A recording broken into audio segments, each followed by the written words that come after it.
दरवाजा। वैसे पहले मुझे हाथी दरवाजा कहते थे। तकरीबन 1000 साल पुराने इस किले का नकीब यानी कि दरबान, पहरेदार। मेरे इस किले को कई बार तोड़ तोड़ कर बनाया गया। कितने राजे महाराजे सुल्तान बादशाह आए और चले गए, पर ये किला और ये नगर उनके किस्से, कहानियों और किंवदंतियों को अपने अंदर समेटे आज भी खड़ा है।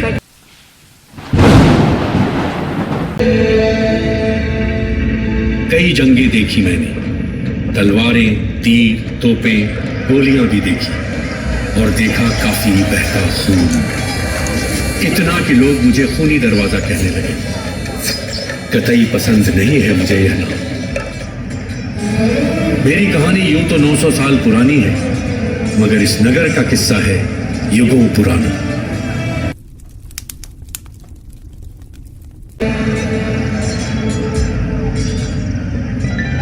गुजरते राहगीरों से सुना एक किस्सा कि द्वापर युग में इस नगर में एक नवजात की किलकारी गूंजी। बड़ी डरावनी आवाज थी।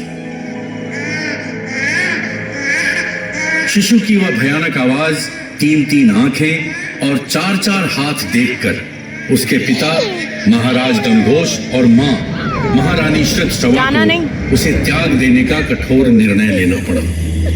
पर एक आकाशवाणी ने उन्हें ऐसा करने से रोक दिया।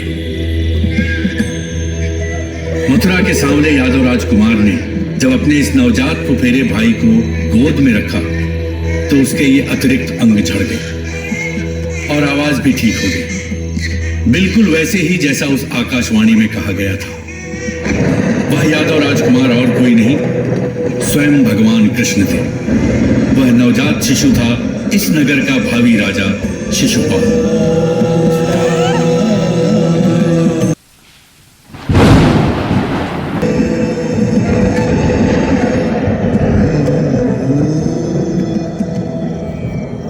वो नवजात यहीं जन्मा था या नहीं यह तो मैं नहीं जानता।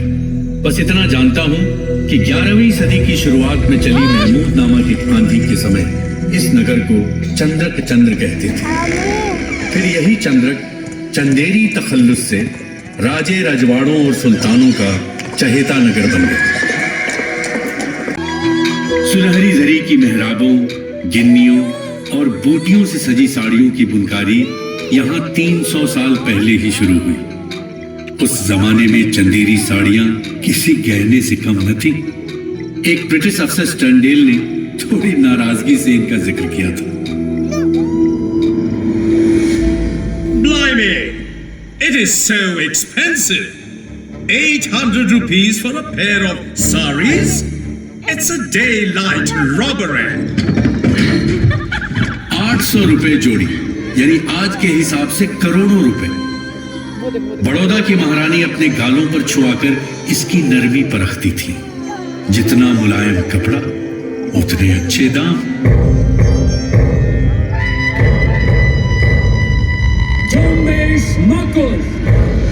बाअदा, बामुलाहिजा, होशियार, सुल्तान हिंदुस्तान नसीरुद्दीन महमूद तशरीफ ला रहे हैं।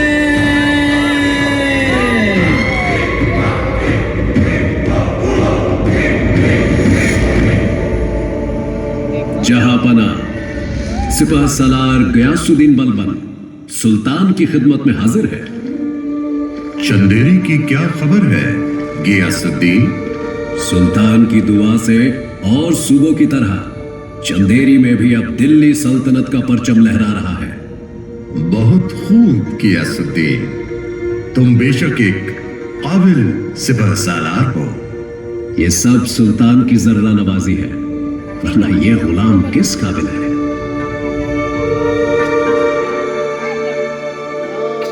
तकरीबन 800 साल पहले सिपाहसालार गयासुद्दीन बलबन ने प्रतिहार राजा चंद्रदेव से चंदेरी को जीतकर इस भव्य किले को दिल्ली के सुल्तान नसीरुद्दीन महमूद को तोहफे में दिया था। तब मैं और मेरे 2 भाई यानी इस किले के 2 और दरवाजे बिल्कुल जवान थे। बदलाव को हमने पहली बार करीब से देखा था और पहली बार हमें यह पता चला था कि दरवाजे बदलाव नहीं लाया करते, सिर्फ उसकी गवाही दिया करते। इस किले को महाराज कीर्तिपाल ने बनवाया था। उन्हीं के सम्मान में आज भी इसे कीर्ति दुर्ग कहते हैं।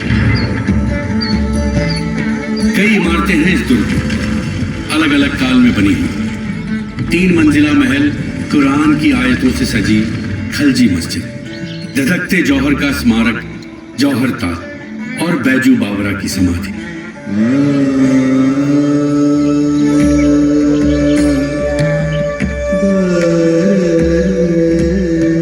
बैजू बावरा यानी कि बैजनाथ मिश्र, अपने संगीत से मृग को भी सम्मोहित कर देने वाला, पत्थर पिघला देने वाला बैजू। दीपक राग गाकर दीप जलाने वाला बैजू, राग बहार गाकर फूल खिलाने वाला बैजू, मेघ मल्हार गाकर मेघ बरसाने वाला बैजू।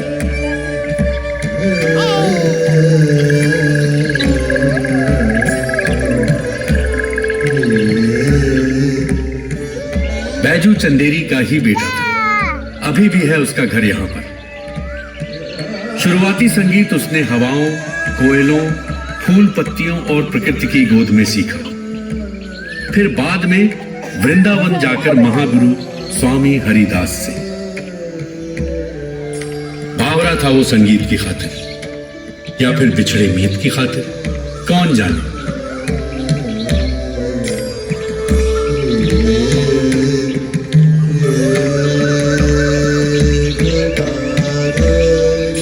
दीवारों, पौड़ियों, छतरियों, मेहराबों और मेरे कानों में गूंजता है कुछ यूं कि उड़ते परिंदे थम जाएं, सैलानी बादल भी रुक जाए। कभी कभी तो मुझे लगता है कि भगवान भी बादलों के पार से नीचे उतरकर बैजू को सुनने आ ही जाया करते होंगे।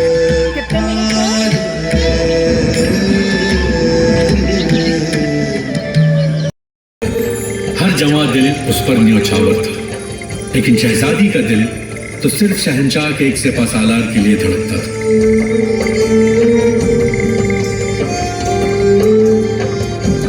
शहंशाह को यह बेमेल मोहब्बत कबूल नहीं थी। उसने अपनी बेटी को काफी समझाया, पर मोहब्बत का मारा दिल कहां सुनता है अपनी दुनियादारी की बातें। हार कर जालिम शहंशाह ने सिपहसालार को एक जंग में भेज दिया और साथ ही उसके जिंदा वापस न लौटने की साजिश भी कर दी। मगर वो लौटा जख्मी लेकिन जिंदा, सिर्फ अपनी महबूबा के आखिरी दीदार की खातिर। उसने जहां आखिरी सांस ली, शहजादी ने भी वहीं अपनी जान दे दी। तब जाकर शहंशाह को उनकी मोहब्बत पर भरोसा हुआ। उसने उसी जगह दोनों को दफनाकर एक खूबसूरत मकबरा बनवाया। शहजादी का रोजा चारों ओर तालाब से घिरा हुआ, ताकि कोई जोड़े को जुदा न कर सके। ताउम्र वो शहंशाह एक नाव से हर शाम शहजादी के रोजे को निहारने आता रहा।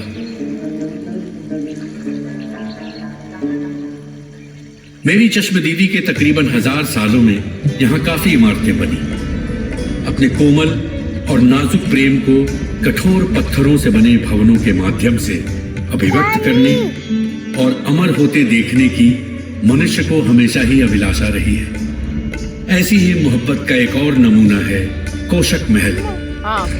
कहते हैं इसे महमूद शाह खलजी ने अपनी बीवी कोशक के लिए बनवाया था। उनके जाने के सदियों बाद भी कोशक महल उनके अमर प्रेम की कहानी कहता शान से खड़ा है। एक और मुख्तलिफ सी मोहब्बत की यादगार है दिल्ली के सूफी ख्वाजा निजामुद्दीन औलिया के कुनबे का मकबरा।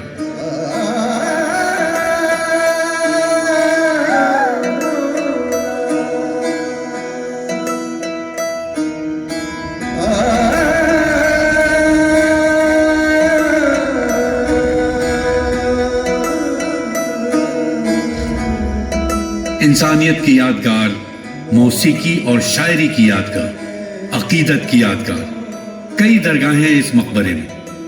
थोड़ी ही दूरी पर है 3 गुंबदी जामा मस्जिद। इस दुर्लभ बिन मीनार की मस्जिद में आज भी हर जुम्मे को 2,500-3 हजार श्रद्धालु नमाज अदा करते हैं और ईद पर तो नमाजियों की संख्या 8,000 तक पहुंच जाती है।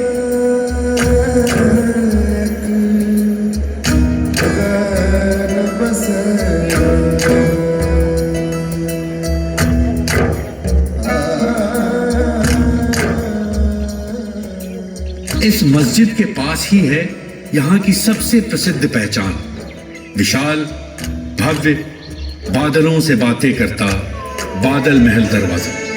जाना नहीं कहीं। शायद ये मालवा के खलजियों की दिल्ली सल्तनत पर जीत का स्मारक है। अपने विशाल और इस किले के साथ ही साथ बना यहाँ का प्रसिद्ध जागेश्वरी मंदिर।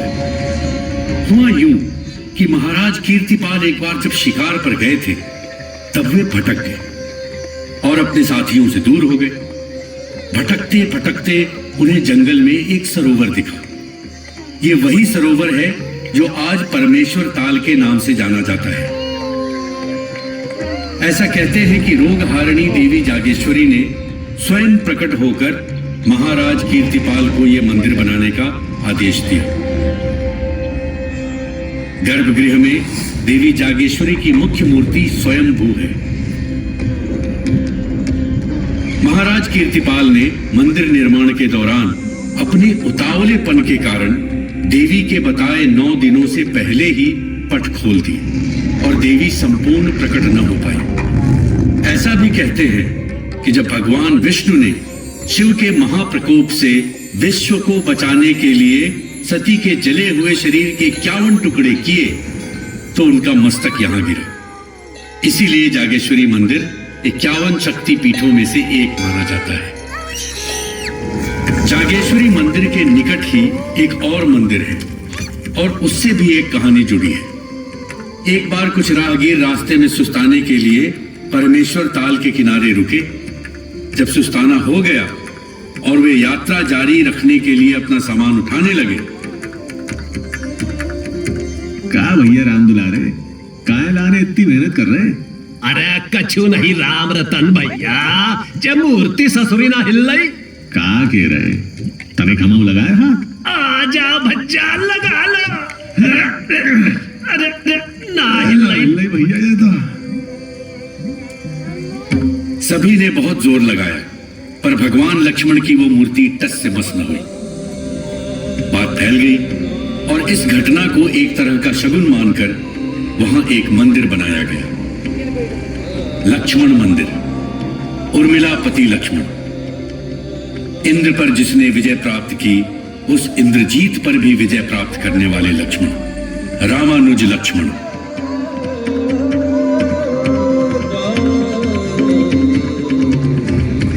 लक्ष्मण को भगवान राम का प्रतिहार भी कहा जाता था। प्रतिहार यानी रक्षक। भारत के मध्यकालीन इतिहास के सबसे शक्तिशाली राजवंशों में से एक गुर्जर प्रतिहार वंशज स्वयं को लक्ष्मण की ही संतति मानते हैं।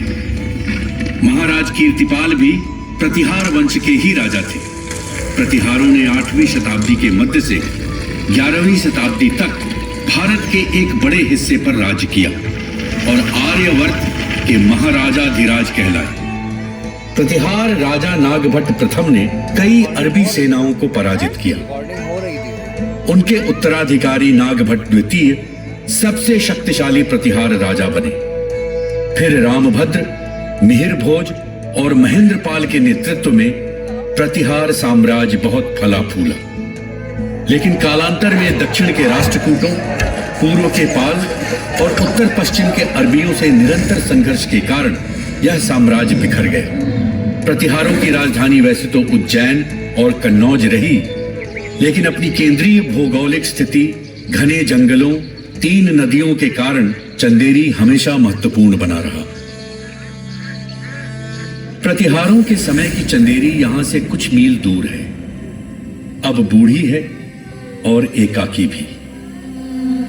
आजकल उसे बूढ़ी चंदेरी कहते हैं। ये भी कहते हैं कि महाराज कीर्तिपाल की राजधानी वही थी जो एक भूकंप में ध्वस्त हो गई और उन्हें इस नई चंदेरी का निर्माण करना पड़ा। आज भी बूढ़ी चंदेरी के खंडहर उसके बुलंद होने की गवाही देते हैं।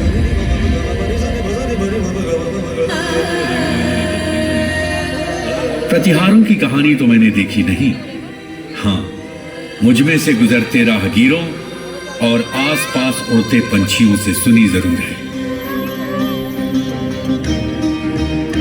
15वीं शताब्दी मध्य में मालवा के खलजियों ने दिल्ली सल्तनत से चंदेरी छीन ली। महमूद खलजी ने अपने वफादार मित्र और सहयोगी राय चंद्र पुरबिया यानी मेदिनी राय को यहां जागीरदार नियुक्त किया। अगले कुछ दशकों तक मेदिनी राय और चंदेरी जैसे एक दूसरे के पूरक रहे।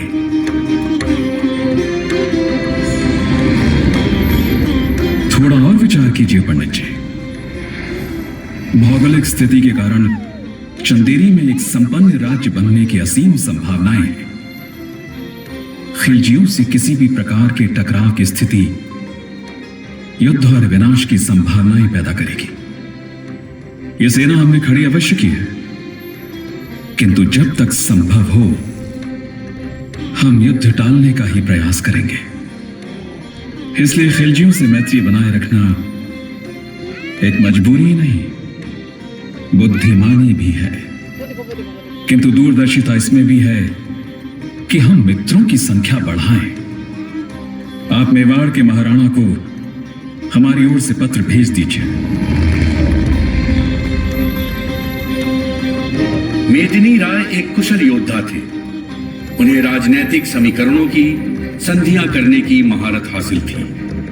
उनका अंदेशा बेबुनियाद नहीं था। आखिर महमूद खलजी और उनकी मित्रता पर ग्रहण लग ही गया। सुल्तान, अगर जान की अमान हो तो कुछ अर्ज करूं? बाखुदा, सुल्तान महमूद खलजी कभी भी कासिदों का कत्ल नहीं किया करते। बेखौफ कहो जो कहना चाहते हो। हुजूर, चंदेरी में सिर्फ मेदिनी राय का ही बोलबाला है। हुजूर के तो सिर्फ सिक्के ही चल रहे हैं। क्या बकते हो खबरी? जुबान को लगाम दो। माफी चाहता हूँ हुजूर, नाचीज तो सिर्फ एक अदना सा लौंडा है। आप ही की वफादारी की खातिर सच बयान कर रहा है।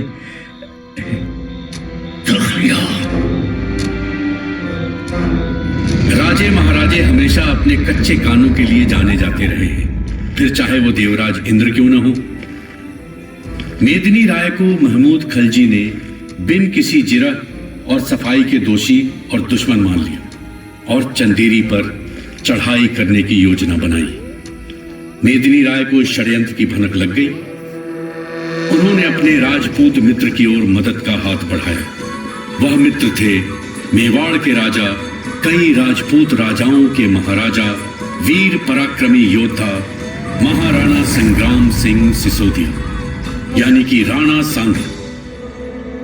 मेदिनी राय से कहिए कि वो निश्चिंत रहें। राणा सांगा के रहते चंदेरी का कोई बाल भी बांका नहीं कर सकता। महमूद खलजी से लड़ाई में हम मेदिनी राय की मदद करेंगे। सेनापति, आप चंदेरी की ओर कूच की तैयारी कीजिए।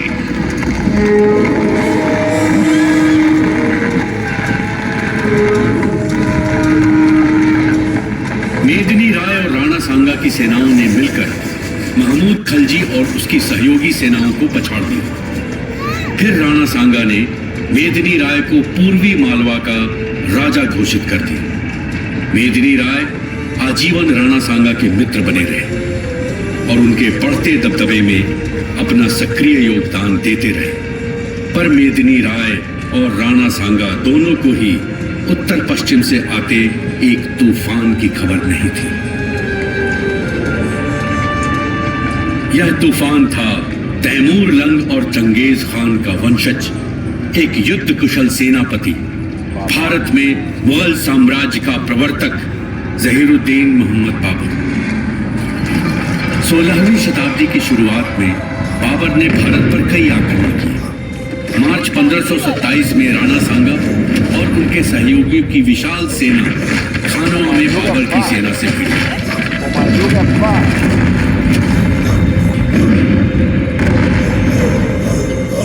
बाबर ने अपनी अपेक्षाकृत छोटी सेना को प्रेरित करने के लिए खानवा की लड़ाई को काफिरों से लड़ाई का सांप्रदायिक रंग दे दिया। अब उसकी सेना सिर्फ दुश्मनों से नहीं लड़ रही थी, बल्कि एक जिहाद कर रही थी। इस सांप्रदायिक भ्रम का अपेक्षित असर भी हुआ। फिर बाबर की आधुनिक युद्ध शैली और तोप खाने के सामने राजपूत आखिर टिक न सके। राणा युद्ध में घायल हो गए और उनकी सेना पूरी तरह तितर बितर हो गई, परास्त हो गई। मेदिनी राय भी, जो कि युद्ध में राणा के मुख्य सहयोगी थे, चंदेरी वापस आ गए। फिर बाबर ने एक सहयोगी रियासतों को अपने कब्जे में लेना शुरू कर दिया। यहीं पर नींव पड़ी चंदेरी की लड़ाई की। बाबर की सेना ने कटी घाटी की ओर से चंदेरी में प्रवेश किया।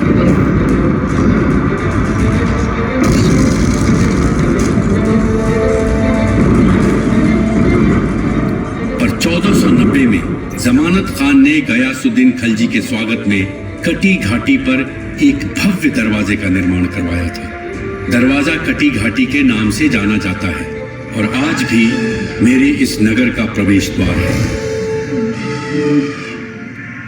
कटी घाटी की एक कहानी प्रचलित है।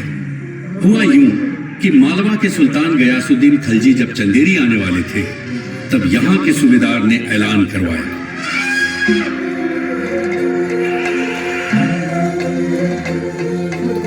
सुनो सुनो सुनो, जो भी कारीगर एक दिन के अंदर इस पथरीली पहाड़ी को काटकर भव्य द्वार बनाएगा, उसे इनाम दिया जाएगा। सुनो सुनो सुनो सुनो सुनो सुनो। अब मैं तो ठहरा एक दरवाजा, ताउम्र एक ही जगह खड़ा हूं, और उधर मेहराबदार दरवाजे वाली कटी घाटी है भी यहां से थोड़ी दूर। तो मैं क्या जानूं क्या सच है। बहरहाल जनवरी 1528 में बाबर ने अपनी सेना के साथ कीर्ति दुर्ग के बाहर पड़ाव डाला और आरायश खान को अपना दूत बनाकर मेदिनी राय के पास किले में भेजा। तो आपके बादशाह चाहते हैं कि हम चंदेरी उनके सुपुर्द कर भेलसा शमशाबाद भाग जाए। आरायश खान, आपने शायद हमें पहचाना नहीं। मेदिनी राय कहते हैं हमें, हम युद्ध टालते अवश्य हैं, परंतु केवल मित्रता की कीमत पर। आपके प्रस्ताव में हमें मित्रता नहीं, गुलामी की झलक दिख रही है। हम चंदेरी के लोगों को छोड़कर नहीं भाग सकते, उनका विश्वास नहीं तोड़ सकते। बाबर से कहिए कि वो अपना कर्म करे, हम तो अपना कर्म कर ही लेंगे। फिर एक छोटी लेकिन हृदय विदारक लड़ाई देखी मैंने। तब मुझे अपने सिर्फ एक दरवाजा होने की बदकिस्मती का एहसास हुआ।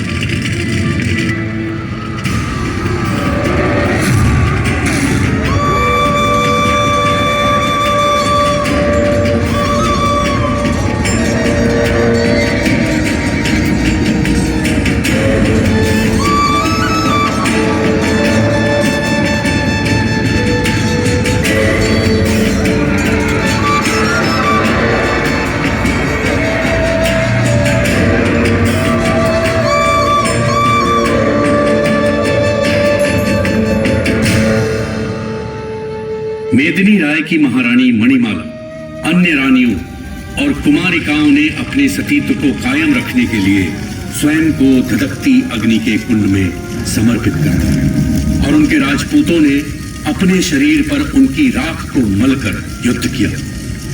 फिर बचे हुए सैनिकों ने एक दूसरे को तलवार घोंपकर दुश्मनों के बजाय अपनों के हाथ मृत्यु को स्वीकारा। इस ताल को तभी से जौहर ताल कहने लगे। ये जौहर स्मारक मुझे आज भी उसी दिल बहलाने वाले दृश्य की याद कराता है।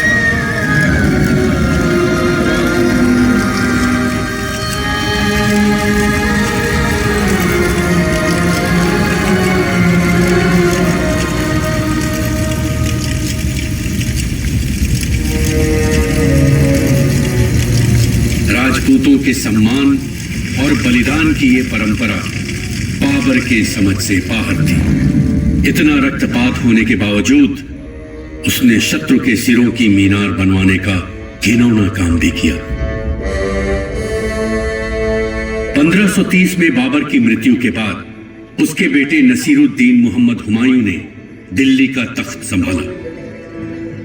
तकरीबन 10 साल बाद शेर शाह सूर ने चंदेरी पर कब्जा कर लिया। शेर शाह सूर की मौत के बाद मुगल साम्राज्य के सबसे अजीमो शान शहंशाह जलालुद्दीन मोहम्मद अकबर ने वापस चंदेरी अपने अधीन कर लिया।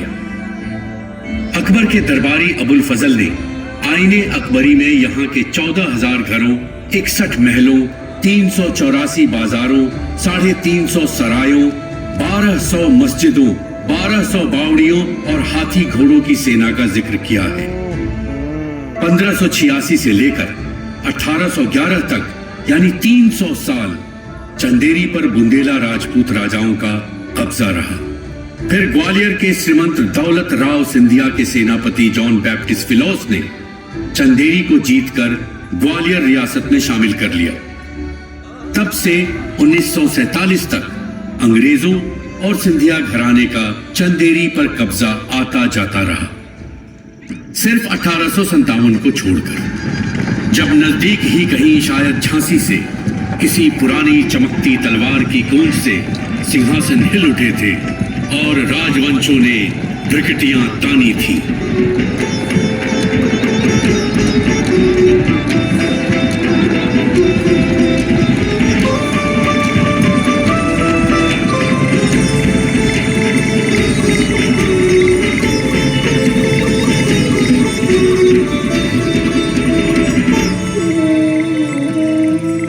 प्रतिहारों, मुगलों, खलजियों, बुंदेलों, मराठों और तो और अंग्रेजों के बाद तक जैन दर्शन भी हमेशा चंदेरी में पल्लवित होता रहा।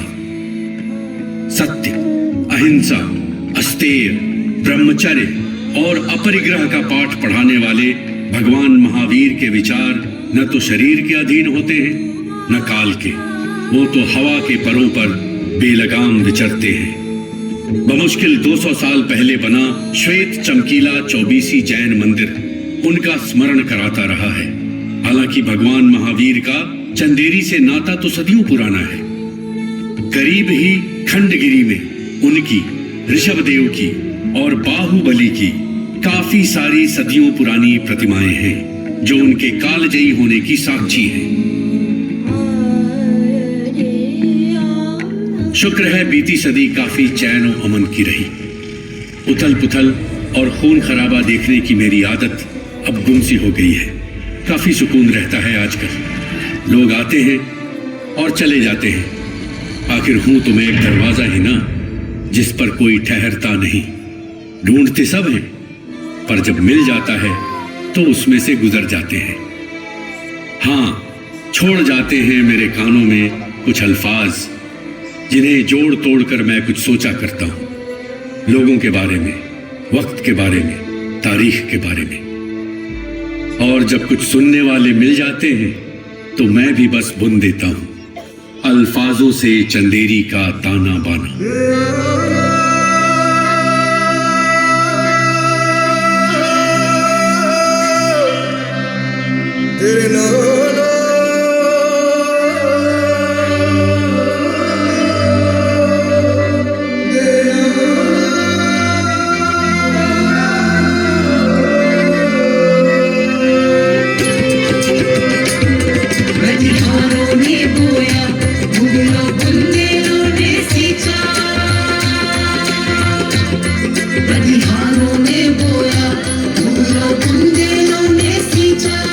महावीर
चंदेरी।